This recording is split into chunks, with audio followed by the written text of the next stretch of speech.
آج ایک بندے نے پرچی پہ سوال کیا کہ زندگی کا مقصد کیا ہے، میں نے کہا جنت کا حصول،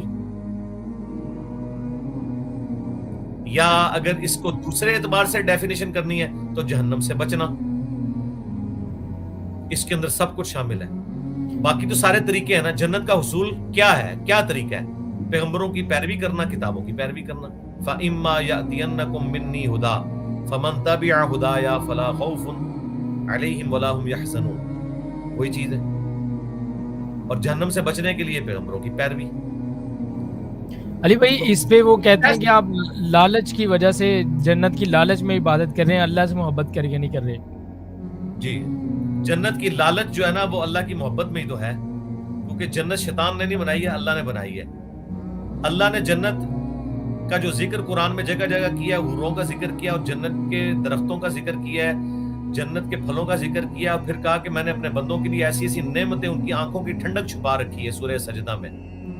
اور ہمارے بندے جنت کی لالچ میں اور جہنم کے خوف سے ہمیں پکارتے ہیں، ٹھیک ہے۔ اللہ نے اپنے بندوں کی تو خصوصیت یہ بیان کی، اور یہ جگہ جگہ جو لالچیں دی ہیں یہ اللہ نے دی ہیں نا، تو وہ کیا اس لیے دی ہیں کہ at the end of the day بندہ کہے کہ اللہ اپنی نعمتیں اپنے پاس رکھ، مجھے کسی چیز کی لالچ نہ دے؟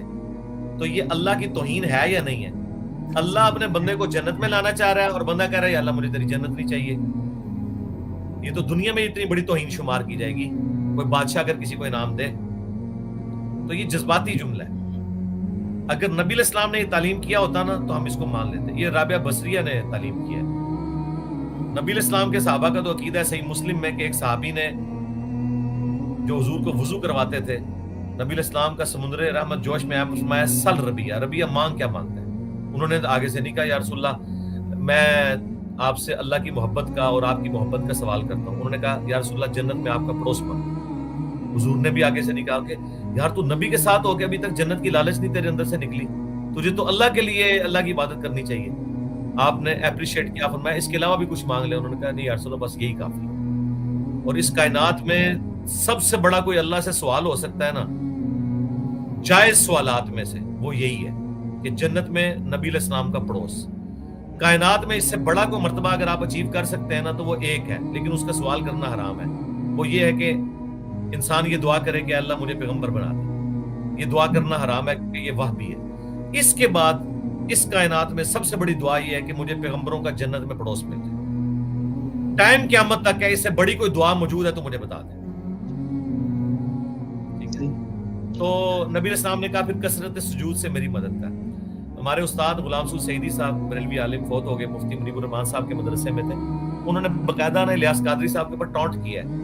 انہوں نے شعر لکھا تھا نا کہ خدا گر قیامت میں فرمائے مانگو، لگائیں گے دیوانے نعرہ مدینہ۔ وہ کہتے ہیں کہ نبی علیہ السلام سے ہماری یہ عقیدت کا لیول ہے کہ قیامت کے دن اگر اللہ نے ہم سے پوچھا نا کہ تمہیں کیا چاہیے تو ہم کہیں گے ہمیں مدینہ چاہیے۔ تو غلام سعود سعیدی صاحب نے کہا کہ تمہاری عقل کا ہی ماتم کیا جا سکتا ہے، قیامت والے دن مدینہ لے کے کیا کرنا ہے؟ قیامت والے دن تو تمہیں یہ مانگنا چاہیے کہ جنت الفردوس ملے، کیونکہ مدینہ تو اس وقت تک ہمارے لیے اہم ہے جب تک رسول اللہ کی قبر مبارک ہے۔ تو قیامت والے دن تو نبی علیہ السلام جنت الفردوس میں جا رہے ہوں گے، تسی مدینہ جا کے کیا لینا ہے؟ ٹھیک ہے نا؟ صحیح۔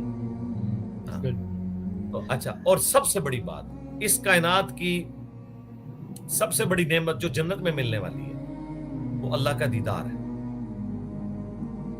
اللہ کا دیدار مشروط ہے جنت کے ساتھ، تو سر ہم جنت کی لالچ کیوں نہ کریں؟ آپ پتہ کیا کہنا چاہ رہے ہیں؟ یہ لوگ یہ کہنا چاہ رہے ہیں کہ اے اللہ ہم ڈائریکٹ تیرے تک پہنچنا چاہتے ہیں، ہم پیغمبروں کو بیچ میں نہیں ڈالنا چاہتے۔ تو جو ایسی توحید پہ چلے گا وہ شیطان کی توحید پہ۔ رحمان کی توحید یہ ہے کہ پیغمبر واحد وسیلہ ذریعہ ہیں اللہ تک پہنچنے کا، ورنہ انسان ڈی ٹریک ہو جاتا ہے۔ اسی لیے کہا گیا لقد کان لکم فی رسول اللہ اسوۃ حسنہ۔ ویسے تو یہ جذباتی دیکھا جائے تو کتنا پیارا جملہ ہے، جس طرح یہ جو حضرت علی کی طرف جھوٹ منسوب کرتے ہیں کہ جی میں تیرے جنت کی لالچ میں اور جہنم کے خوف سے نہیں بلکہ تیری وجہ سے تیری عبادت کرتا ہوں، ان کی طرف بھی منسوب کرتے ہیں۔ تو اسی طریقے سے یہ بھی بڑا جذباتی بڑا اچھا جملہ ہے جو میں نے یہ بولا ہے کہ یا اللہ مجھے پیغمبروں کی کوئی ضرورت نہیں، میں صرف تجھے چاہتا ہوں، نکال پیغمبروں کو بیچ میں سے۔ تو اس کا جواب اللہ کیا دے گا کہ تم لوگ راندہ بارگاہ ہو، تم منافق ہو، تم کافر ہو، جو طاغوت سے فیصلے کراتے ہو میرے پیغمبر کو چھوڑ کے۔ قل ان کنتم تحبون اللہ فاتبعونی یحببکم اللہ، اے نبی ان سے فرما دو کہ اگر تم اللہ سے محبت کرتے ہو تو پھر رسول اللہ کی اتباع کرنی ہوگی، پھر اللہ تم سے محبت کرے گا۔ جب اللہ نے خود اپنے لیے طے کر لیا ہے کہ میں نے محبوب اسی کو بنانا ہے جو میرے محبوب کو اپنا آئیڈیل مانے، اب مجھے بتائیں میں اللہ کی محبت میں کیسے یہ غلوف کروں کہ میں کہوں کہ اپنے نبی کو بیچ میں سے نکال دے؟ جذباتی طور پہ تو جملہ بڑا اچھا ہے نا، جس طرح کہتے ہیں جنت کو نکال دے، جہنم کو نکال دے، ڈائریکٹ اللہ تیرے ساتھ، تو جنت قرآن میں تو یہ نہیں ہے۔ اسی طریقے سے یہ بھی جذباتی بڑا اچھا جملہ ہے کہ اللہ پیغمبروں کو بھی نکال دے ڈائریکٹ تیرے ساتھ، تو ہم کہیں گے کہ یہ شیطانی توحید ہے، یہ رحمانی توحید نہیں ہے۔ آندہ جو کوئی آپ کو یہ کہنا کہ جنت دوزخ کی حاجت نہیں، ان کو پھر تم یہ بھی کہا کرو نبیوں کی بھی حاجت نہیں ہے، ڈائریکٹ اللہ سے اپنا عشق جتایا کرو۔ تو وہ کہے گا نہیں قرآن میں تو لکھا ہے نبی کے بغیر کچھ نہیں، تو اس کو قرآن میں ہی لکھا ہوا ہے کہ جنت اور جہنم کی لالچ اللہ نے دی ہے، جنت کی لالچ اور جہنم سے ڈر۔ اللہ نے تو اپنے نیک بندوں کی جو نشانیاں بیان کی ہیں نا 12 سورۃ الفرقان کے آخری رکوع میں، ان میں سے ایک یہ ہے کہ ان کی دعا یہ ہوتی ہے ربنا اصرف عنا عذاب جہنم ان عذابها کان غراما۔ ہمارے بندے تو وہ ہیں جو ہم سے دعا کرتے ہیں کہ اے اللہ ہم سے جہنم کا عذاب پھیر دے، یہ تو ہمارے گلے کا پھندا بن چکا ہے۔ حالانکہ یہ نیک بندوں کو تو یہ دعا کرنی نہیں چاہیے، ان کو تو کہنا چاہیے اللہ تجھے ہی چاہتے ہیں چاہے ہمیں جہنم میں پھینک دے۔ ہاں صوفیاء تو اس طرح کی باتیں بھی لکھ کے گئے ہیں، تذکرۃ الاولیاء میں آپ کو بڑے بڑے دعوے ملیں گے، یہ میرے سامنے ہوتے نا، میں ان کو گرم کر کے ایک بار سلاگ پھیرتا نا، ان کے سارا ہی عشق نکل جاتا، ایک گلا ہی نہیں خالی۔ انہوں نے پتہ نہیں کون سی چیز کو دین سمجھا ہوا ہے۔ اور ان نیک لوگوں کے صبر کے بدلے میں انہیں جنت اور ریشمی لباس عطا کریں گے، وہاں وہ اونچی مسندوں پر تکیے لگائے ہوئے بیٹھے ہوں گے، نہ انہیں دھوپ کی گرمی ستائے گی نہ جاڑے کی ٹھر، جنت کی چھاؤں ان پر جھکی ہوئی سایہ کر رہی ہوگی، اور اس کے پھل ہر وقت ان کے بس میں ہوں گے کہ جس طرح چاہیں انہیں توڑ لیں۔ ان کے آگے چاندی کے برتن اور شیشے کے پیالے گردش کرائے جا رہے ہوں گے، شیشے بھی وہ جو چاندی کی قسم کے ہوں گے، اور ان کو منتظمین جنت نے ٹھیک اندازے کے مطابق بھرا ہوگا، اور ان کو وہاں ایسی شراب کے جام پلائے جائیں گے جس میں سونٹ کی آمیزش ہوگی۔ یہ جنت کا ایک چشمہ ہوگا جسے سلسبیل کہا جاتا ہے۔ ان کے خدمت کے لیے ایسے لڑکے دوڑتے پھر رہے ہوں گے جو ہمیشہ لڑکے ہی رہیں گے۔